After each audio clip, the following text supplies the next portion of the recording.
Welcome back, everybody, to another episode of the Sideline. My name is Rishi, My name's Asher Heyer. and we're doing an actual episode this time. With the All-Star break, we thought we should just get some stuff in. It's going to be another award show type thing, like we did with the NFL right before the NFL honors came in. But we're going to doing a midseason, I guess. I mean, we're like 65% of the way through, but yeah. Midseason All-Star break award show for the NBA. I'm going to go through all that. Nothing NFL yet. I don't think anything big has come in. You know, the Aaron Rodgers stuff yesterday was just like that all blew over. And then I know he came on today and said like, I'm not making a decision. Like, okay, man. Yeah. So dragging it out. Yeah, he'll make a choice like right before free agency, I think. Yeah. He's gonna drag it out. So when that happens, we will definitely cover it. Obviously, it has big implications for Denver. But in terms of everything else, nothing else really in the NFL. So we're gonna go to the NBA. In the last couple of days, there was some big news about Zion Williamson. I don't know if it's news, but it's just kind of like something to talk about. Yeah, something to talk about. Oh, hold on. My microphone got caught. Just some stuff to talk about in terms of him and his situation. So he was supposed to be out for the first 6 to 8 weeks of the season. Then he had a setback because they just randomly announced that he had foot surgery in the off season and no one really knew about it. It wasn't reported. It was only reported at training camp and media day that he had it. So he was supposed to be out for the first 6 to 8 weeks. Then when that timeline came up, it was like, okay, it's going to be a little longer. And now we just have no clue where he's at with his recovery. We just know that he's in Oregon, just doing whatever. He might even get another surgery, right? Yeah, I don't know we don't know what's going on with him. But Pelicans are still making moves. They traded for CJ McCollum, who has played really well for them. And over All-Star weekend, he was asked, like, have you talked with Zion? Like, where is he at in his recovery? And CJ was like, I'm going to be honest, I haven't talked to him yet. And this is like 2 weeks after he's been traded. He's like, yeah, I haven't talked to him yet. Like, it's just like, I know as much as you guys do about him. And to me, that's just like, come on. Like, that's just like Zion has to reach out. Like, you are the star player of that. And his actions over this season and the off season and, the speculation about him being just out of shape the entire season last year, as well as most of his rookie season, like, to me, that just strikes me as he doesn't want to be there. And that could be so devastating to not only the Pelicans, obviously, because this is going to be their third young star who asked out in the last 20 years with Chris Paul, Anthony Davis, and now Zion. But this is also going to be really bad for the NBA because they cannot keep allowing young stars like this to just ask out of any small market that they don't want to be in. Like, it's happened so much, and it's just like it's just bad. Like, if Zion does want out, the next CBA discussions, I don't know when the NBA CBA is up, but when it is up, I think it's probably coming up soon.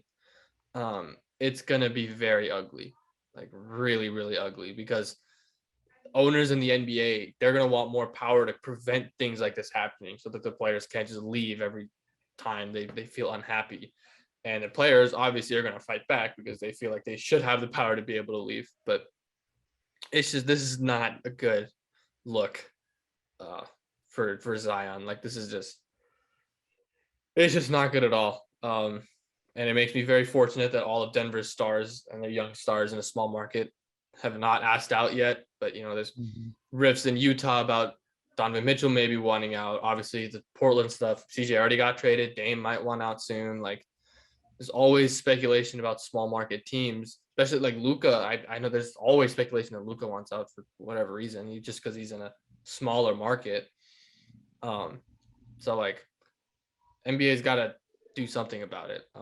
And JJ Reddick went on First Take today, and he talked about it. And he was Zion's teammate for 2 years, and he said it's like I was a teammate with him. I've been in the locker room with him. He is like, describing him as a detached teammate is, not like, that's not far off. Like, that's true that he just doesn't like interact with the team that much. And he said, where there's smoke, there's fire. So like, the fact that people think that he wants out probably means that he does want out. And like, that's just It's a bad look overall. Yeah, I feel like there's got to be like some like minimum like amount of games played before you can just like run like that. I don't Yeah. know. It just seems. I mean, he hasn't even played 100 games. Yeah, I mean he's played like one rookie season, I think, like 24 plus 61. I mean that's just 85 games, and that's one season of Yeah.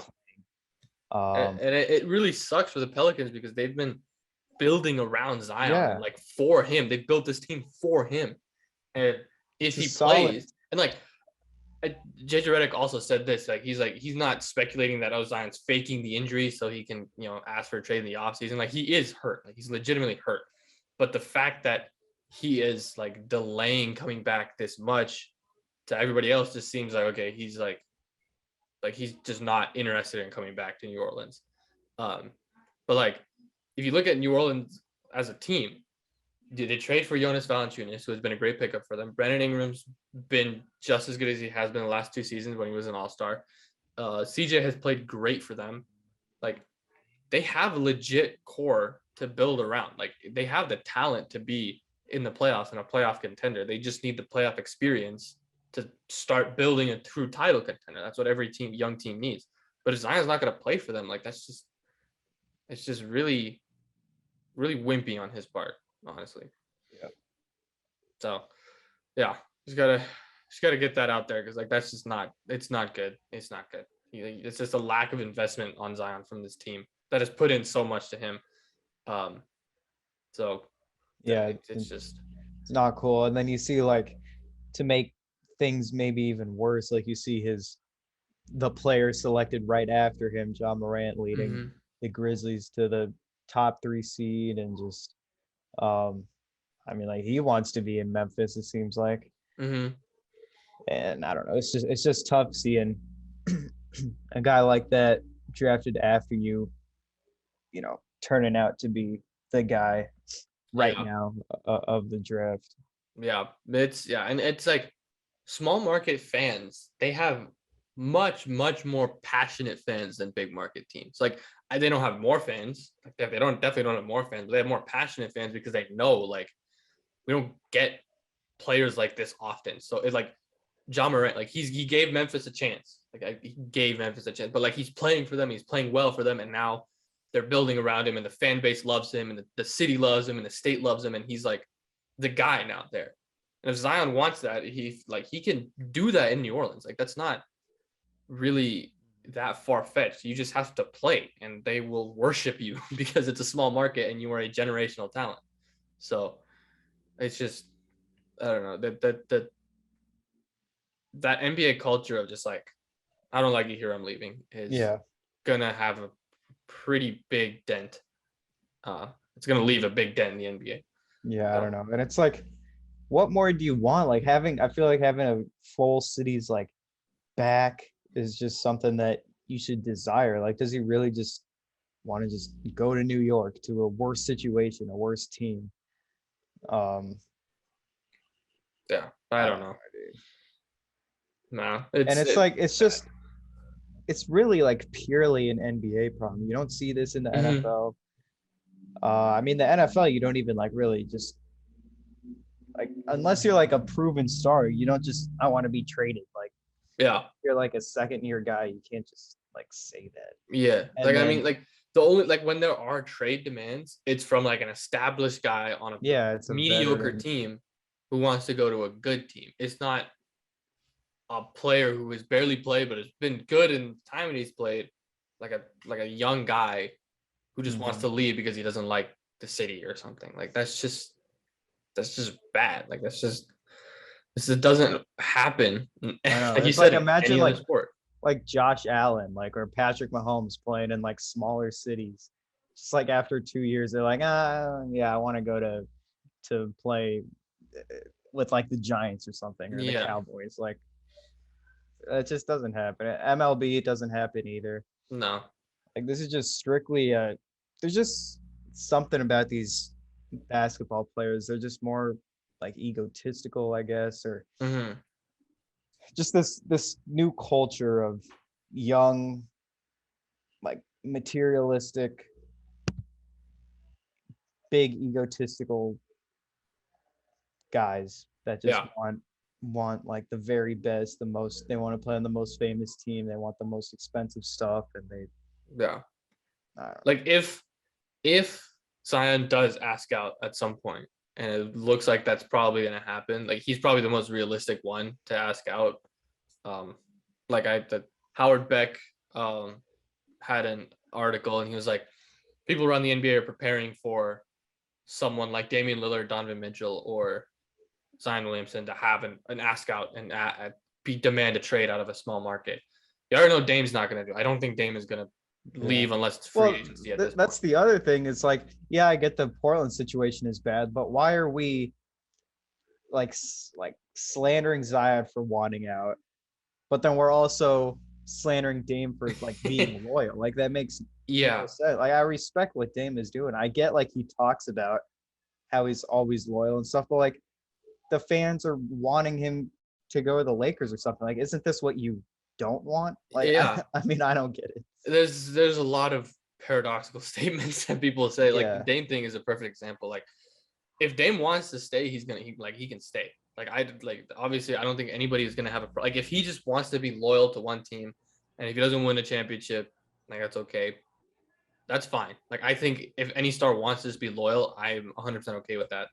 Like I don't think like Dame is probably the least likely guy to ask out. And he's very similar to like Kyle Lowry, where he's just if he leaves, it's going to be a free agency deal instead of a trade because he wants to just like try and finish the job. I guess Mitchell, him and Gobert might have had like whatever fight might have like been brought back up from their COVID stuff. And like Zion, whatever he's going through. So like, it's not good. It's not good. Yeah, Weird situation. Yeah, very weird. Very, very appreciative of Nikola Jokic and Jamal Murray, and MPJ. Like I thought there was no way Denver gets like 3 max players who want to stay and were all organically drafted instead of. I just feel really bad for the city of New Orleans. Like they do not deserve this. Yeah, I know. They really don't. So dumb. I mean, you got AD leaving. Who's the guy before AD? Chris Paul. Yeah.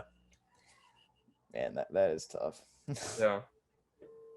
It's not even like they didn't try. Like those teams were good too. Like the AD and Chris Paul teams. I mean, they were playoff contenders. They were getting to the conference semis. Like they just unfortunately ran into the Lakers or they ran into the Warriors. Like there's not much you can do when you run into juggernauts like that, except you have to stay and try and build your own. Like loyalty in the NBA is like just completely gone. But I think that's why Damian Lillard wants to stay so badly because he wants to prove that loyalty's not gone. Like it's still here, but there's very few players who stay. Another thing is there's very few players who stay, and there's very few players who stay and get rewarded. Like Giannis last year, he signed the extension. Like he signed the Supermax extension right before the season started, and then you win a championship. That doesn't happen very often. Like a guy staying in a small market and then winning a chip. That doesn't happen. Right. Like unfortunately because it's a small market. Like it's just it's really hard to win in small markets. That's just the way it is in the NBA. It's the way it's always been. But like that's like the NBA's fault. It's not the players' fault. Like that's the league's fault for pushing that. Yeah, exactly. So and the media and just forcing these trades. I mean, forcing the Lakers, forcing the Knicks to try to make a trade. It's just, I mean, I don't like the whole NBA kind of culture, I guess. Yeah, it's hard to like just the basketball product that they're putting out is phenomenal. I think it's the best that it's been in forever. But the outside the basketball stuff, the between the lines things is all out of whack. And it's gonna be very confusing over the next few seasons to see what happens with these young stars in small markets. So yeah, that's the only really big news that's come out NBA wise over the All-Star break. Nothing Nuggets wise. No Jamal Murray or MPJ updates. Pretty much they're just on the same track. Sometime in March they're gonna come back. Nothing specific. Denver did sign DeMarcus Cousins full time earlier today, or they're planning on doing it, which is huge. I think that's big for us. Yeah, I mean 8-0. Yeah. Yeah. And like at first, like when they were like 3-0, 4-0 with him, like where they're just playing bad teams. Last few teams that they've played DeMarcus Cousins in, and they've won those games, like they're good teams. Like they're legitimately good teams that they beat. So like the last two, the Raptors and the Warriors, those are good teams, playoff teams, championship quality teams in the Warriors at least. So Right. it's good to see them lock up. Unfortunately, I think this means Denver doesn't think Gary Harris is going to get bought out. It's looking more and more likely that he won't, which is obviously very unfortunate. Tough. I think it's tough. I think Denver's just going to have to deal with it at this point. This seems like this is the team. Mm-hmm. Yeah, they're going to get MPJ and Jamal back, and that's going to be the team. Whatever playoff rotation they set after that is going to be it. I don't think they're going to get anything unless like something crazy happens. Like unless Gary does get bought out, I don't think they'll make a move. Maybe if like for whatever reason, like Harrison Barnes gets bought out, which that's like not going to happen. But if somebody like him gets bought out for no reason, then I think they'll make a move and try and pursue. But this is probably the team. And honestly, I'm okay with it. Like I'm fine with it. I like this team. Yeah. I don't think it's as good as like, I mean, I don't know, because it's never mind. It's probably the best when Porter and Murray come back. Yeah. But yeah. No, I think fully healthy, this Nuggets team can beat anybody in the NBA. Like legitimately, there's no team that's like completely overpowered. Like I thought the Nets, when they were fully healthy, last season were the best in the league, but now with Kyrie not playing and KD being out and whatever, Ben Simmons still hasn't been able to play, and we don't know if he's going to be able to play, right out of the All-Star break. Like I think they're pretty vulnerable. There's no team at the top of the West besides Phoenix that like terrifies me. But even fully healthy, I think Denver can beat Phoenix, especially with the Chris Paul injury stuff. Like, oh yeah, that's actually big news. Yeah, that is pretty big news. Yeah, like they have a cushion. They have a 6.5 game cushion at the top of the Western Conference. He could miss maybe a couple playoff games. It's 6 to 8 weeks, and there's 7 weeks left. Yeah. In the regular season, there's 6 to 8 weeks on that injury recovery. So, and campaign, he's still hurt too.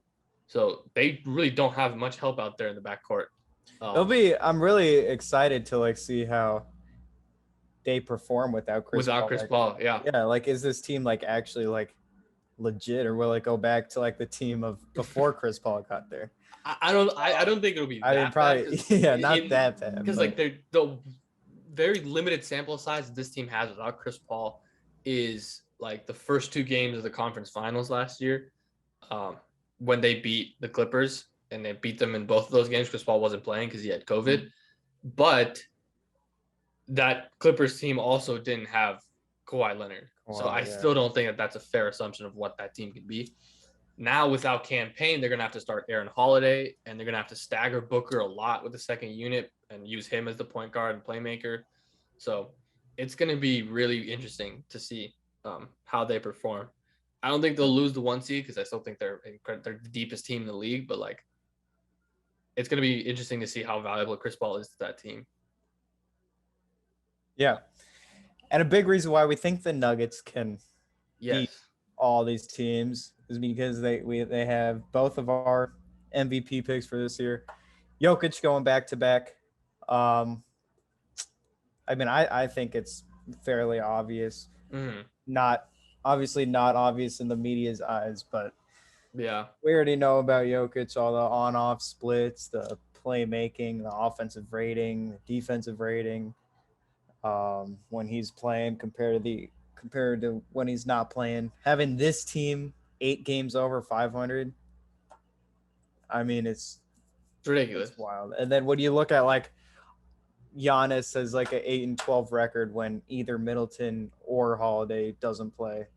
So that's like one of his 2 stars that doesn't play, and they're 8-12. And obviously with how good Giannis is, like that just shows how amazing Jokic is to have this 33 and I mean I think it's what 27 and 16 with Jokic or no Yeah, they're I think they're the 12. 30. No, It must so be they've 32. lost 5 games without him. I think they're 1-6. So no, okay. So Jokic missed 5 games They're with the 1-4. wrist injury, and we lost all 5. Then he was suspended for 1, and we won that one. So that's 1-5. And then he missed the game in Utah, which we also lost. So 1-6. 1-6 without him. So we are it's 32 and 32 and 19. That can't be right. They're 13 games over with him. Holy cow! Let me make 32 sure. and 19. That's crazy. They're 1-5, so it's 32 and 20. 32 and 20, yeah. 32 and 20 with him, and 1-5 without him. Mhm. That's, I mean, that's the MVP case right there. Yeah, exactly. Like, that's it. And there is also a lot of context that goes into that. Like those 5 games that Denver has lost also did not have Michael Porter Jr. or Jamal Murray. So it's this team. It's the team that he's playing with. Yeah. Right now is 1-5 without him.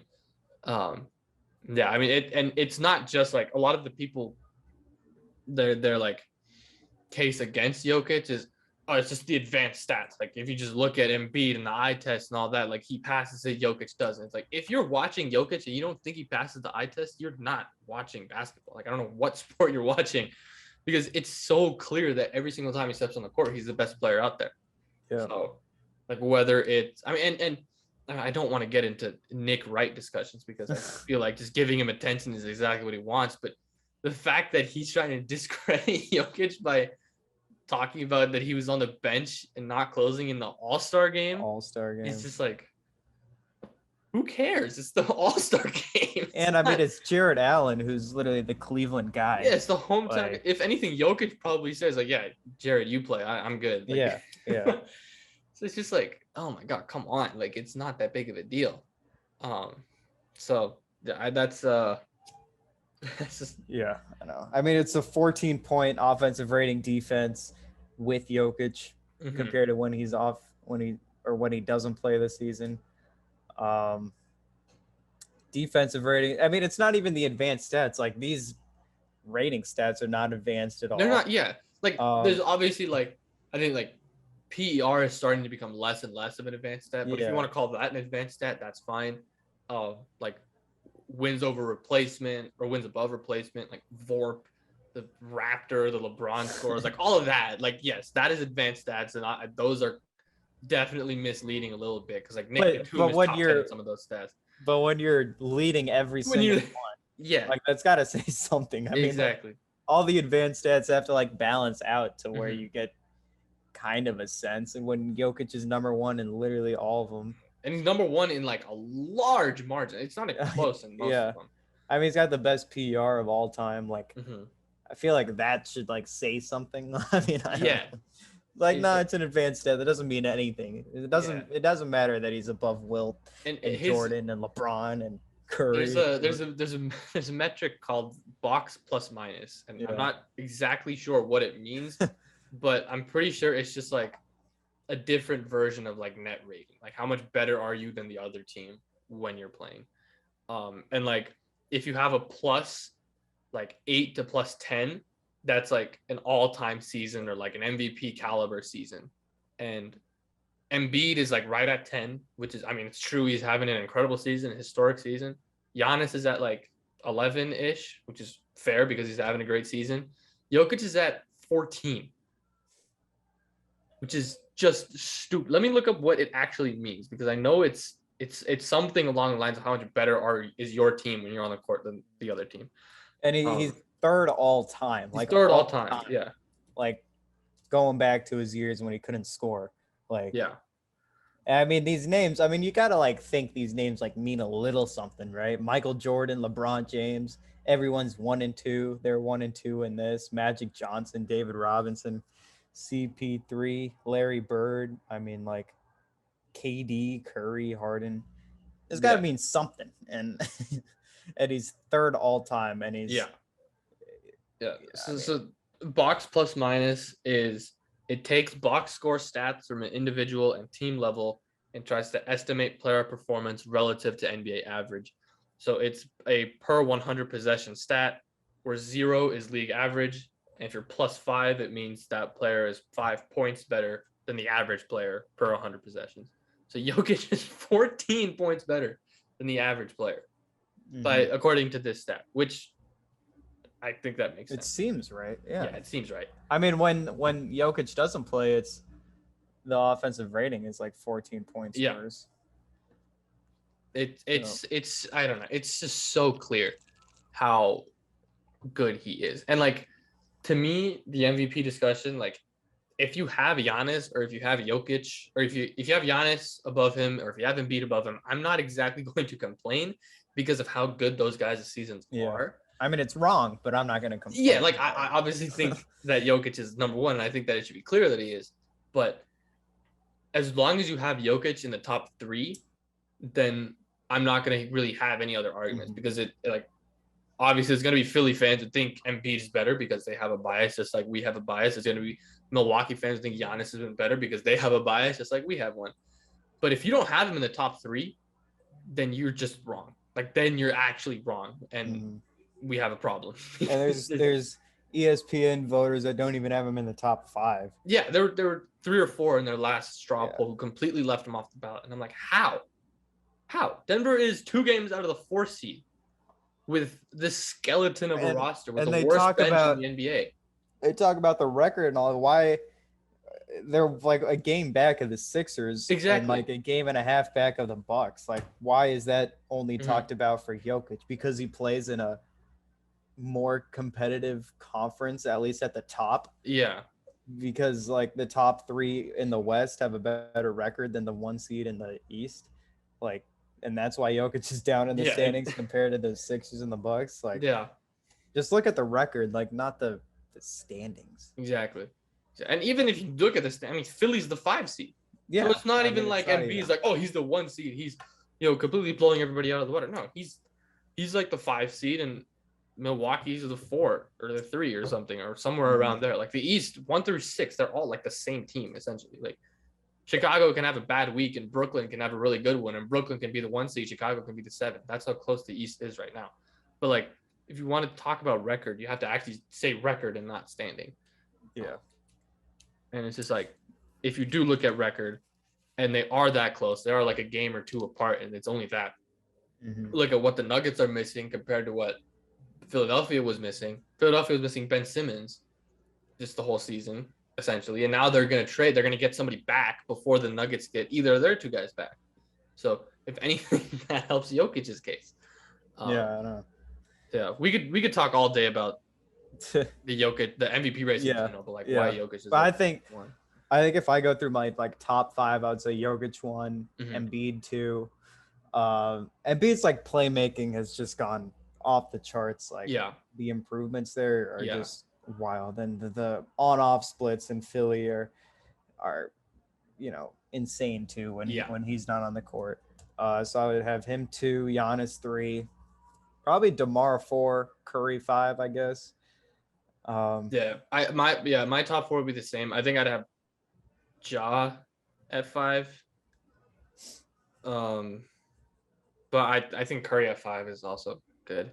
I think at 5, there's like JJ Reddick said it on his podcast. It's like there's so many people who are saying it's like, oh, you gotta have this guy on the ballot. You gotta have this guy on the ballot. It's like there's only like 5 spots on the ballot. You can't have 10 guys who gotta be on the ballot.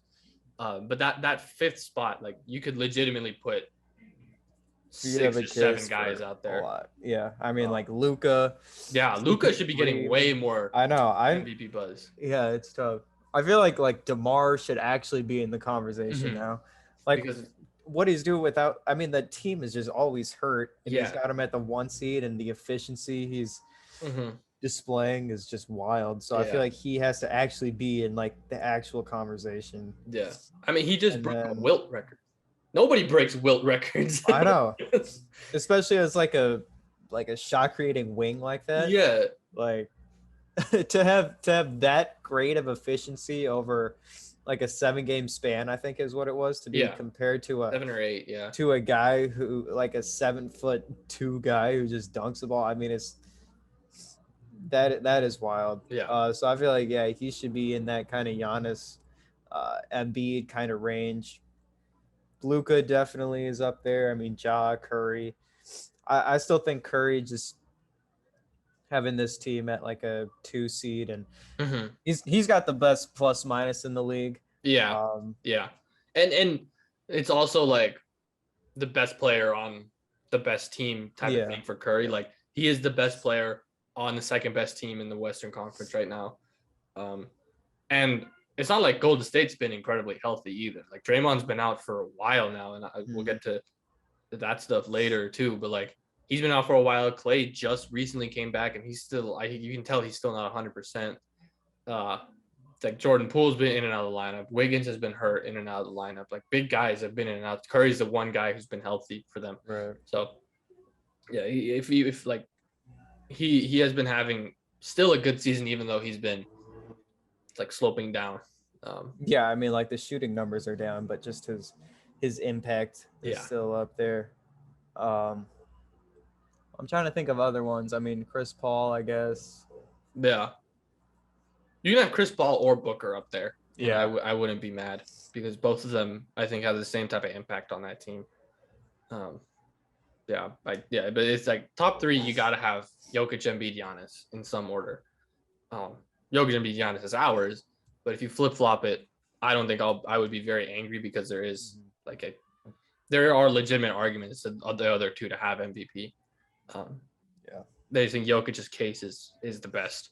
So yeah, we could talk about that all day long. I know. We probably are going to have more conversations about it as the season goes on, because this is, I mean, last year I think the MVP was like once LeBron and Embiid got hurt, those are the two main competitors for the MVP. Once they got hurt and they were going to be out for like most of the rest of the year, I think all of us kind of knew, like, all right, yeah, Jokic is going to win it.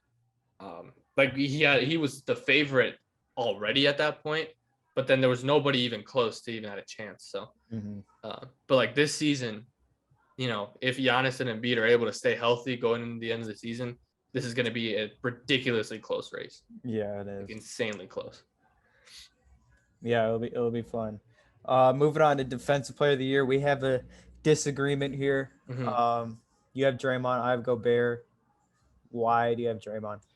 I have Draymond for I think the same reason why you have Gobert. Like ever since Draymond has been out, the Warriors defense has just completely plummeted. He covers up so many gaps in that defense.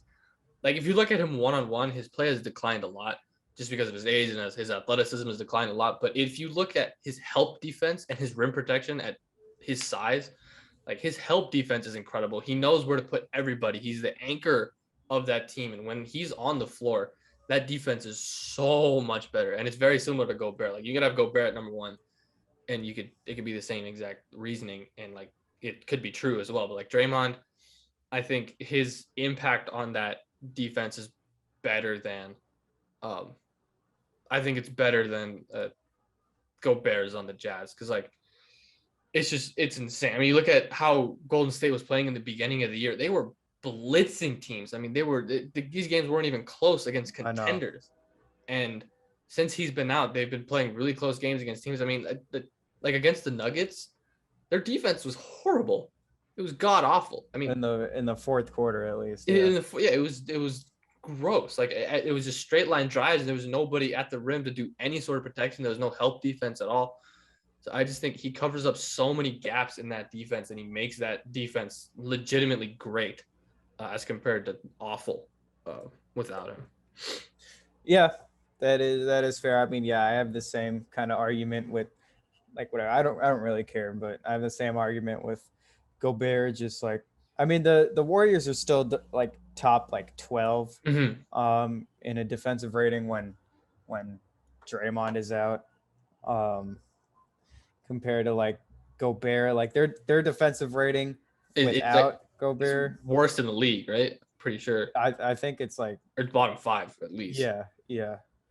I mean, it's wait, why this this stat you just bring up? I put in Jazz defensive rating without Gobert.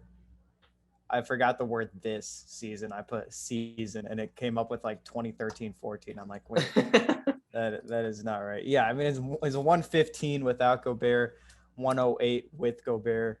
And I mean, also like the games played. I know Gobert's missed a lot of games, but he's played 10 more games than Draymond. Yeah, that's going to be the biggest crutch to Draymond's Defensive Player of the Year candidacy is that he just hasn't played enough games. So yeah, I mean, I don't know. Like I think Gobert probably has it locked up at this point because of the games played. And I still don't even know when Draymond's going to be back. Like I don't know if he's going to be back immediately after the All-Star game. So. No, it said like 3 to 4 weeks, I think. Still? Yeah. Jeez. Yeah. Okay. Then he has no shot. Yeah. Then Gobert's gonna win it. I think if Gobert continues to miss time, because this has been like the most games he's missed in the season too. If he continues to miss time, I think Giannis has a shot at his second, and I think Evan Mobley should get a lot more love for that as well because he's been really really good for them. But for a rookie to have his impact is pretty good. So yeah, it is. Yeah. I also like think like Steve Kerr's kind of defensive scheme. Like I actually thought the Warriors defense was like good before the fourth quarter. I mean, they made Jokic into a scorer. Really until after they took Gary Payton out. Yeah. Once they took him out. But like Jokic had his, I think he had like 20 points, something like that, like 20 points, I guess, maybe a little less, maybe like 17 points, but he had 0 assists at halftime. So I mean, they were making him a score, and it was rough in the first half, and then they did like, I mean, the Nuggets in the fourth quarter and in the second half, Jokic finished with like 8 assists. Yeah, so they did get it figured out. I don't know. I still feel like this defense, Steve Kerr, I feel like Steve Kerr's getting like way too much hate. I don't know why he is. I mean, like I feel like his defensive scheme and even like his offensive schemes, like even when Curry is out, it's still, the ball is still flying around. They work so well. Yeah. Without their stars. That Steve Kerr has covered up a lot of flaws with them. I know the Warriors' biggest gripe with him is rotations, and we talked about this in our live stream after Denver beat him. Like why are you taking Gary Payton out? Yeah. Fourth. Like they keep him in, they win. Like that's a fact. So it's his rotations that are a little right. His rotations are weird. Yeah. In terms of his strategies, you're spot on. Like they do know exactly how to beat teams. And I mean, I don't know. I feel like Gobert just hides a lot of stuff. Like Bogdanovic isn't the greatest defender, and I don't really like going through like the rest of the team's defenders because a lot of it is based off like strategy and scheme and stuff like that. And like individually, Bogdanovic isn't the greatest. Mitchell's not the greatest, and and if you look at like the Clippers series last year, I think that's a lot of people's like when they try and discredit Gobert, it's like, oh, look at the Clippers. Like the Clippers dominated them in the last 2 games of that series without Kawhi Leonard. Like Gobert shouldn't, like the defensive player of the year shouldn't be able to do that. And it's like, well, I mean, if you look at how they played, any center is going to get dominated when you play 5 out and every single shot goes in. Like Clippers shot a ridiculous percentage those last couple of games. And in that series in general, they offensively, they were just on fire. And like that's why the Nuggets, and when they play the Jazz, like it's why their offense is always so good. It's because if you have a guy who can shoot and Gobert is guarding him, he can't just sit in the paint the entire game. So obviously you're just gonna have to go one-on-one with some pretty mediocre defenders, like Asher said. Like it's gonna be tough to play good defense against that. Yeah. I mean, Draymond's defense, he's probably more versatile.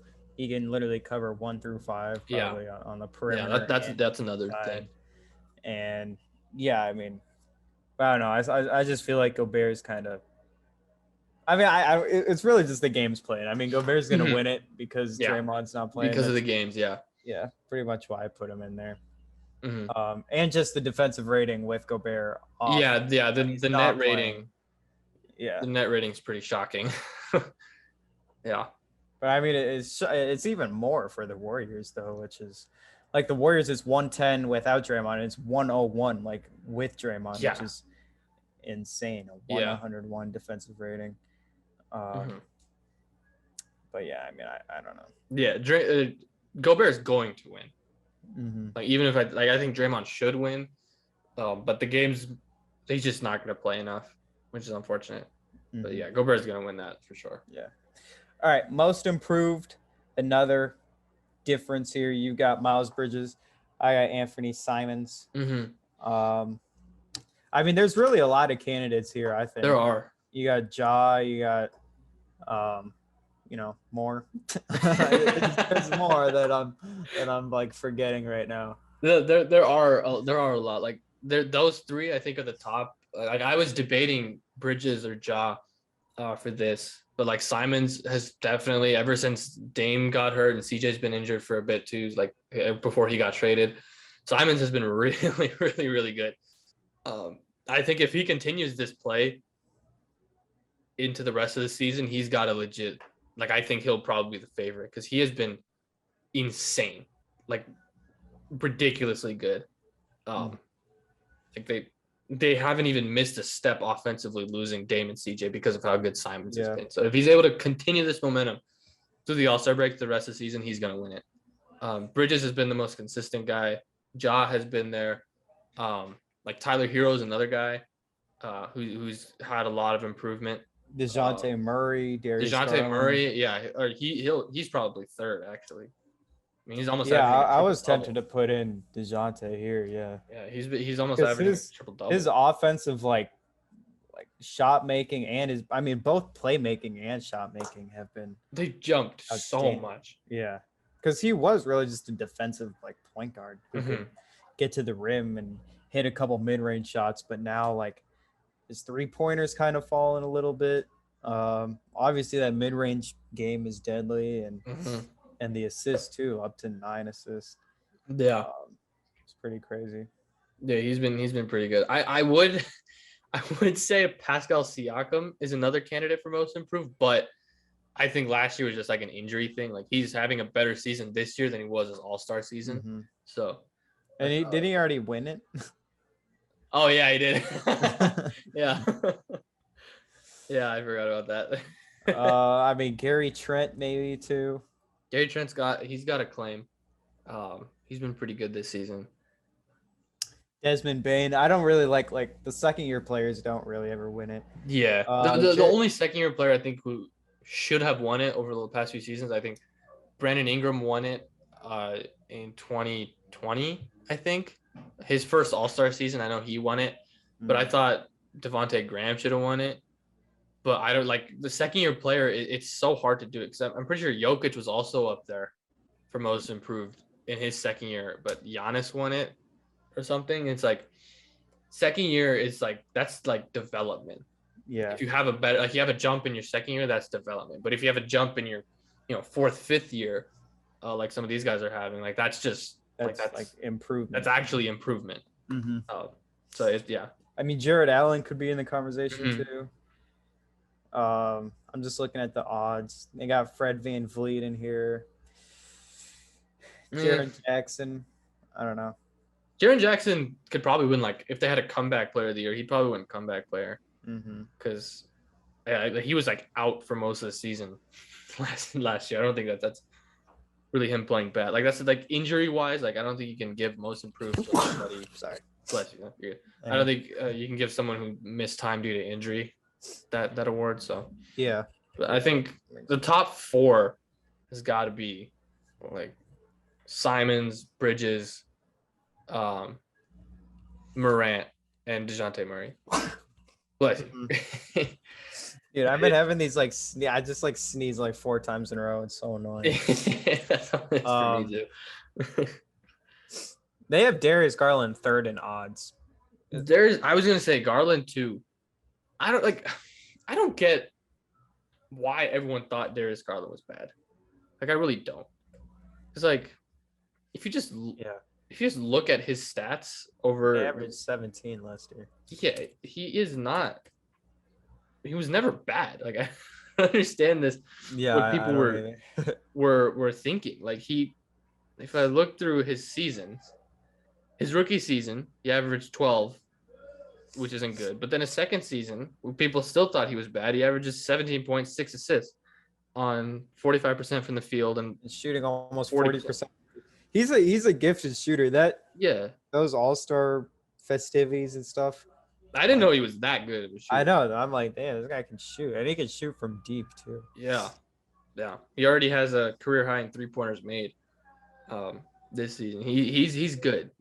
Guard, like I don't know why people thought point guard, especially when people are like, oh, he's like, no, this guy's, he's not good. Like in the rookie season, like Lonzo it takes a while, yeah. Like people said, oh, Lonzo's a bust after his first like 1 or 2 seasons. I'm like, give it a bit. It takes so, like running point guard in college, running point guard in the NBA is such a difficult transition. You got to give them some time to adjust to it. Like it's insane. And how quick people are to write off some of these guys. And you can even look at like Garland, like having the Cavs at the 4 seed or wherever, what a 3 seed, 4 seed. I think it was a 4. Yeah, I mean, just with that team too. I mean, no one expected it. Sexton got hurt, and he's got that team at the 4 seed too. So yeah, he's definitely a candidate. I just have Simons because of like what you said. I mean, without Dame, they haven't lost a step. I think they've won like 5 in a row, right? Yeah, ever since they traded CJ, they haven't lost. Yeah. That's very impressive. I mean, he beat the Grizzlies at Memphis. I think, like the game before the All-Star break. I watched. He just took over like the end of the game. I mean, really like looks like Dame with some of his shots at the end of the games. Like the sidestep, step back 3 type shots. I mean, I always thought he had like potential to like go off in like a playoff series or something. I mean, he's always had this like potential to make shots. He shot 43% from 3 last year. Yeah. On 4.5 attempts. In his last 10, he's averaging 22.6 points a game, 5 assists, and he's shooting 44% from 3, 38% from 44% from the field, 38% from 3. But he's shooting like a lot of threes a game. Like it's like, he's shooting 7.5. Yeah. Or like over the last 10, it might even be more. Yeah. In February, he's averaging 11 threes a game. So he chucks them up. So him shooting 40% from 3 is very impressive. He's definitely like, if he keeps this production up, he's gonna win easily because Miles Bridges hasn't. Yeah, and the Hornets have fallen off too. I think they're like 1-9 or something in their last 10. They are not. They're under 500 now. Yeah. It might even be 1-10 or something. I don't know, but I didn't really realize this was Simon's like 4th year already. I thought it was like his. I mean, he's just been so like. I mean, when you have Dame and CJ, like you can't do anything but take a back seat to them. So like. Yeah. It's tough. Yeah. But they Hornets have won 1 game in February. They were great in January. They were phenomenal in January, but in February they are. What is that? 1-7, 1-8, 1-8. They seem like just a team where like you just have no idea like. They just in some games they look so good. I know. I mean, it's a talented roster when you look at it, but it's like young and kind of depends really on if they're like making shots. Obviously, but like they're not like consistent shot. Defensively they're still just god awful. Like, they're just horrible on defense. Like I watched their game against Minnesota and I was like, this cannot be the team that was dominating earlier in the year. Like they just can't. Yeah, it's pretty gross. So they need more. I really like the trade they made for Harrell. I think he definitely helps that offense a lot. But defensively, I think they get worse with him. So that's that they didn't really fix their issue. They just they got a center, but they didn't fix what their actual problem was. So they just need to do that because they are not defensively. They are awful. Yeah, it is tough. I don't really know where they just kind of keep this core going and just hope, or I don't know. I mean, Miles Bridges is an unrestricted free agent this season. He rejected an offer in the offseason, I think for like $80 million. which would have been pretty good for considering how he played his first 3 I know, seasons. right? But he's gonna get a new one. He's gonna get a bigger deal than that this season. So I didn't realize how kind of poorly Miles Bridges is shooting from three. Like he went from a 40% season to he's at like 31%. yeah, a lot of it is just like volume. Like he's just shooting more, Yeah, but it's also just he's not a good shooter. Yeah, like I guess I just didn't really realize that he shot 40% on 4.5 attempts last year. I didn't really realize that's pretty good. Yeah, I know. I didn't realize he was like that good of a shooter last year. Wow. I feel like it could be maybe like a fluke year or something because, he's not the greatest of shooters. But yeah, averaging 20 after averaging 12 the last year, that is definitely most improved worthy. Yeah. I think Simons, Bridges, and Murray are the top 3 for me. But I think these top 3 races are so close. You could have anybody up there, and you have a legit argument for it. Ja really is like the heavy favorite, which kind of surprised me. But I don't like giving most improved to players who are already established. Yeah, I know. Because I feel like people like kind of saw this coming. Yeah. Like I like the players where like you don't really see this much of an improvement coming. Yeah, like Anthony Simons, if you tell me Anthony Simons going to average 18 a game this season on pretty good efficiency, you're like, wait, what? No. Like Miles Bridges averaging 20, or DeJounte Murray almost averaging a triple-double. Yeah. It's like Ja, I know Ja has like a 7-point increase in points or whatever, but like whatever, he had like 40 points against Utah in that playoff series. And we already know he's a stud. Like, we already know that he's that guy. Yeah.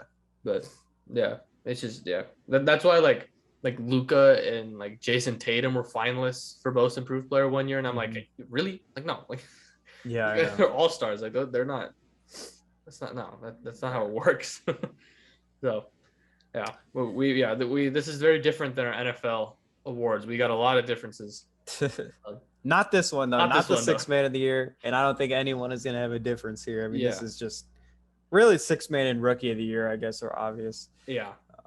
It's hero for sixth man. You don't really have to like talk about that. He's just sixth man always goes to the highest score. Off the bench. But he legitimately has been very good this season. Props to him for coming back. Like, he had a really big sophomore slump, so props to him for actually working on it. I know, and all the hate he was getting too. And now he's been good. Some of the shots that he takes and makes are like, what? I know. They're insane. The confidence that Spoelstra has in his guards is pretty nuts. Yeah. Rookie of the year is Evan Mobley. It's probably either between Mobley or Barnes right now, but Kate Cunningham's making a he is. Too. But I think just Evan Mobley, God, he is really incredible. Man, I mean, just he can shoot, he can play defense, he can dribble, he can do everything, really. I said earlier in the year, and I've been saying it like the whole season, like, he reminds me of Anthony Davis a little bit, but based on their play style. But the more I look at it, the more it's like it's a little more Kevin Garnett, because like Anthony Davis, like, he does shoot mid-range jumpers, but he's more of like pick and roll, get to the basket, like lob threat, in the paint more.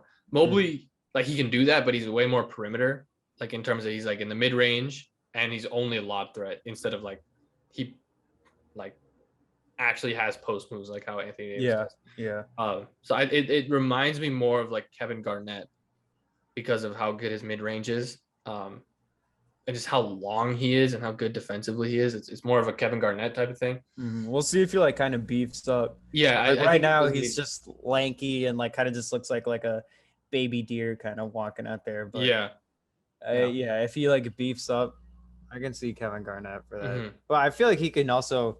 He's going to develop, I feel like, a great three-point shot. Yeah, he has a really good jumper, like a really clean-looking jumper. So he'll get to that point for sure. I'm trying to think of guys that like kind of are like lanky. His jump shot, like, it takes a while to get going, but it's like smooth at the top. Yeah. It I don't is know. weird. I mean, he has like an unblockable shot because of how Yeah, I high know. he like. You look at a lot of big men when they shoot, they try to keep it low so they don't have like that much of an arc and they just don't have to shoot as high. But like Mobley shoots like up here, like his release point is insanely high. So Mhm. it's he's gonna have a really he's gonna be so good once he just like starts learning the It little really nuances is. of the game. He's gonna be really really solid. Yeah. And you have his coach for coach of the year, I do. JB Bickerstaff. I've got Taylor Jenkins. You can go first. Yeah, I think how much the Cavs have improved from the last two seasons that Biggerstaff has been the coach to this season. I just think that you got to give it to him. Um, I don't see him getting a lot of coach of the year like love, which is kind of odd considering that how good Cleveland has been this season. Like they haven't had a lot of roster improvements over the last like they got Jared Allen, but he was on the roster last season for half of the year. They got Larry Markkinen, who I mean he's not like a 10, 12 win improvement. Now they've already smashed their over on the season. Garland has had an improvement, but you look at like Rubio, he's out for the season. Colin Sexton, he's out for the season. So like I feel like a lot of that improvement is on the coaching staff. I think that he's done a great job, especially defensively. I mean, they were awful defensively last season, but they switched something up this year, and a lot of that Right. is Evan Mobley and Jared Allen being there together. But Bickerstaff has done a really good job just with that team in general because that bench still like it's not overly loaded with talent. I mean, it's Kevin Love and Shetty Osman, and that's kind of like it Yeah, I know. on the back end. So I think he's done a really good job with what he's had. Yeah, that's fair. Monty Williams is the favorite, but I have Taylor Jenkins, the Memphis coach. Um, Again, it's kind of improvement, just Yeah, going like from Jaws rookie season to his second year where they were the A seed and now they're up to the 3 seed threatening to get the 2 seed. I just think how he's really helped develop like all these young players that they brought in, Jaren Jackson, Brandon Clark, mm-hmm. D'Anthony Melton came in, who was kind of just a guy who was, maybe going to be out of the league coming over from Phoenix. And he's come over and had a real good impact, and Kyle Anderson too. And it's just like really the main thing, I guess, is like even without Ja, how well they're still They've been playing. incredible. And Yeah, I think it's really a testament to him um, developing this roster and doing something special with, I guess, all the running and really taking advantage of the young legs. The defense is good. Um, the offense is good. I mean, the defense, it's always good, no matter if Ja is playing or if he's not playing. And I yeah, think that just shows how good Taylor Jenkins has been. But yeah, I mean, JB Bickerstaff is basically feels like kind of the same argument. You got like yeah. a young team who greatly improved, Mm-hmm. and they're both playing well. Sexton's out, and when Ja was out, Memphis was good too. Yeah, yeah. It's both of these guys I think should be the favorite. I don't know why Monty Williams is the favorite. Like I Yeah. get it's just because Phoenix is just completely dominated every single team that they've played. And their clutch stats are just like off the charts. Um, but like I think if Monty Williams didn't win it last year, I don't know why he would have a better case this season. Mhm. Considering last year, it's like the case that we have for Biggerstaff and Yeah, I Jenkins. know. Like these teams only added maybe 1-2 guys in the offseason, and they go from a fringe playoff team to top of their conference. So Mhm. it's I don't know. I don't know why Monty Williams didn't win last year. I think Quinn Snyder won last year. I think he probably won because they had the best of the league, best record. No, it was Tom Thibodeau last year. Tom, And what? yeah, he won it last year with the Knicks, and then it was Nick Nurse, Budenholzer, Dwayne Casey before that. But yeah, Tom Thibodeau won it last year. Wow. I Wow. don't know. Julius Randle, I guess, helped him, and now Julius is Jeez. kind of fallen off. And yeah, I kind of forgot about that, but damn. All right. Well, I guess. I think a coach that could like really sneak up into this, especially if they keep playing the way they are, is Ime Udoka Yeah. with the Celtics. Just that defense right now, oh my God. I mean, it's it's ridiculous. clamps, and the offense is good too. That Derek White trade is gonna be like, Yeah, if they end up making a deep run in the playoffs, it's gonna be because of this trade. He adds so much to that defense. It is insane. Mhm. Like, it is ridiculous. So I mean, if I could see it, like if Boston, I think there's like 24 games left. If they go like 18 or like 17-7 or 18-6 or something like that, which they could very well do because, they won like 9 out of their last 10 out of their last 11. I could see him sneaking up, I guess, if they finish maybe with like a top 3 seed, which is very doable. Yeah, especially with how competitive the East is. Yeah. No, Ime Udoka, it wasn't that long ago where Ime Udoka was like on the hot seat. Yeah, how disappointing him. Disappointing the Celtics have been, but ever since the turn of the calendar, they've been really solid.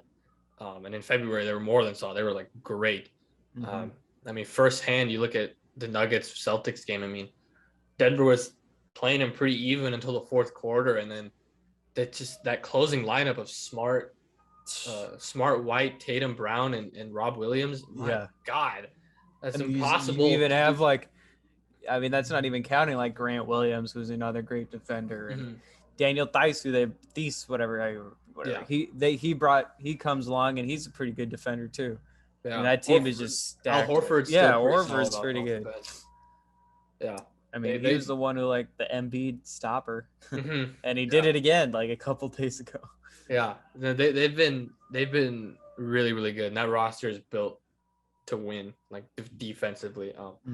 So yeah, Ime Udoka's definitely a name to keep an eye on. I honestly think Mike Malone should get a lot more. Dude, Mike Malone is way down here. He's like 1, 2, 3, 4, 5, 6, 7, 8. He's like 10th worst odds. So like 20th best. Oh my! I think, like, I know Jokic, he covers up so many flaws of Malone, but like when you look at, like, so many people are like, oh, Malone, you gotta play this guy, gotta play this guy, gotta play this guy. What are you doing? Like, all these rotations are so bad. Like, if you look at the roster, it's like, I mean, what else is he supposed to do? Yeah, I know. Like, it's not like obviously both of us want Davon Reed to play more, but like Davon Reed's not going to be the difference between, a 50-win season and a 40-win season. Like, he's just not. Like, that's just not. It's not that big of an impact. So there's really not much of a difference if you play Austin Rivers or if you play Davon Reed. So like, with what he's been able to do defensively, like scheme wise, I think he gets a lot of, like, there's.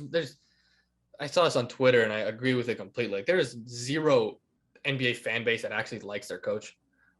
Oh yeah, I know. Like, every single fan base, other than maybe like Pop, Spoelstra. Yeah, that's like Popovich. The Heat, the Spurs. Like, that's like it. Every other fan base does not like their coach, and there's always a chunk of them that are like, "Oh, fire him immediately after a loss." Like, my dad is part of that with Malone. Like, he's been calling for Malone to be fired since like 2018. Or Mark Jackson, that's what everyone says. Yeah, it's like he's the Mark Jackson. We gotta find the Steve Kerr. It's like that just doesn't happen. Like, you just don't find like it's the other thing. It's like, if you fire Malone, who is replacing him? Who is gonna replace him? Nobody. Like, I mean, Wes Unseld was a good candidate. Yeah, but he's gone. Yeah, I mean, Mike Malone does a fine job with the team. I think like Jokic, he gets a lot of love for what happens on the court without Murray and Jokic. I think Malone should get more. I think over the last couple weeks, I think he's done a great job scheme wise and rotation wise. He started to figure it out. Malone's the guy that freed Jokic to become. Yes, exactly. Steve Kerr did it with Draymond. Well, Mike Malone just did it with the 2-time MVP, probably. Yeah, like he got rid of Nurkic, put Jokic at the 5 after he was struggling at the 4, and then boom, just ran the whole offense through Jokic. Yeah, and another thing that I just make me so angry, and it has to do with Bol, which is kind of funny, but like every time, like, people would always be like, oh, the Nuggets are wasting Bol, like they got to play him over these guys, like they're gonna waste his talent, waste his development. And I'm like, this is coming from Nuggets, but this is coming, like, obviously that came from other teams' fans, which is like I understand that because you look at him and he's incredibly talented. It's like, oh, why isn't he playing? But like Nuggets fans, like, if you say that you're gonna waste his development, you don't know the team truly, because Denver is the best team in the league at developing young talent. So if there is a guy who isn't improving in this system as a young player, that's on them. That's not on Malone. Like Malone has done an incredible job with every single young player who's come in here, like save for like Bol and like Trey Lyles. But like those aren't like Bol and Trey Lyles aren't. If those are your two failures of the system, like I'd say your system's doing pretty good. Yeah, I mean, and he's even like helped the Timberwolves with Malik Beasley and Jared. I know Jared Vanderbilt mostly developed in Minnesota, but I mean, he developed quite a bit in Denver too. Yeah. And yeah, I mean, like it's frustrating sometimes, like the whole Michael Porter Jr. situation. I know Jamal Murray was, coming off the bench too when he was a rookie, and it's like the Bones Highland it takes a while, but it's also but it does like pay off in the end. You're like, damn, okay, Mike, you're right, Mike. every single young player, the way that they develop them is they bring them along slowly. They give them a chance to get adjusted to the game, and it works every time. I mean, Michael Porter Jr., look at him during his rookie season. There were people calling to fire him alone because he wasn't playing like some like blowout minutes against the Timberwolves or something. But last 2 seasons he's been playing crunch time minutes against good teams in the playoffs. Look at Jamal Murray. I mean, he was getting benched for Jameer Nelson his rookie season. Then his second season he's starting in the playoffs, and he's has one of the best runs ever. Like, they know how to do it. They know how to just have some patience. I wonder what would happen what if we had like Cade Cunningham? Like if we just had the number 1 overall pick, you like lucked into that trade a while ago. You have the number 1 overall pick. Like, is Cade Cunningham like in the I mean, Bones is in the rotation, so I guess Cade would be. But it's like, if Murray's healthy, would Cade even play? Like, I feel like I don't know. That's in the playoffs. I don't think he would. Yeah, that's how they do that's with an interesting topic. Because we haven't had like the players that we brought along slowly, like they are like later picks, which makes sense to bring them along slowly, I guess. But like, I wonder if we just lucked into a top pick. Like, I mean, I think what they would do. I think to answer that question, you look at how the Celtics, how they brought along Tatum and Jaylen Brown when they like lucked in the top 3 picks because of the trade they made with the Nets, 4 or 5 years earlier. I mean, they were playing big minutes in the postseason. So I think if you have guys that talented, especially like a top pick, I feel like you have to play them. Jalen, I feel like I don't think Jalen Green would play. I'll be honest. Yeah. Him, I don't think he would play. Obviously, like Scotty Barnes and like Mobley would play. But Jalen Green, I don't think he would play. I think he would probably. I think he would have like a random hair on my back. I think he'd play off the bench, because I also feel like he's the guy in Houston right now. So like he's taking every single shot. But obviously, I think his volume would be decreased, so his efficiency would be increased. But like, I think the flaws would be the same. Like, it's just shot selection, inefficiency, that stuff. Dude, I have something like funny. Whatever. No one's watching this anyway. But it's like I went to try to get like Jalen Green's autograph or whatever. Jayshawn Tate comes walking by. So apparently Jalen Green always brings his girlfriend everywhere. And he doesn't go to away practices usually to chill with his girlfriend. And like Jayshawn Tate and like some other Rockets players like came by, and I just overheard him. Like Jayshawn Tate was saying like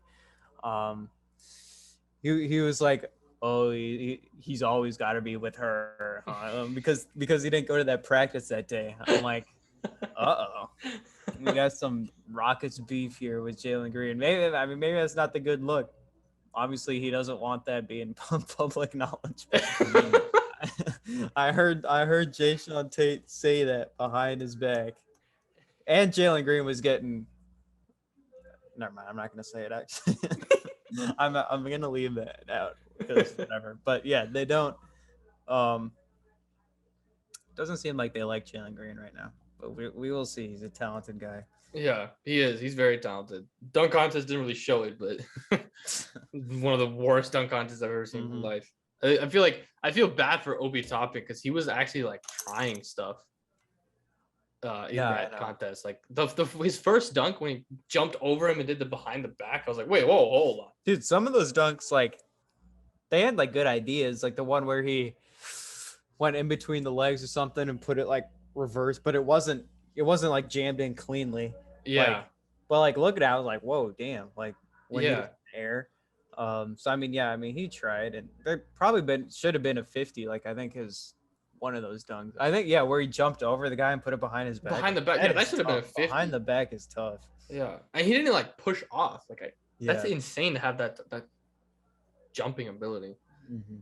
Got a little off topic there at the end, but I think we're basically done. Yeah, I think that's it for this episode. Like a little longer than I think we both anticipated, but a lot of good discussions on this. We will be back Thursday night for the Nuggets Kings. We'll be back after that live stream. It'll be a late one because it's a 8 p.m. start because it's California, so it'll be a late stream, but we will be there for that. So make sure to tune in. Got anything else? Don't think so. No? All right. Thank you guys for watching. Like, subscribe, give us comments down below what we got to do. Peace.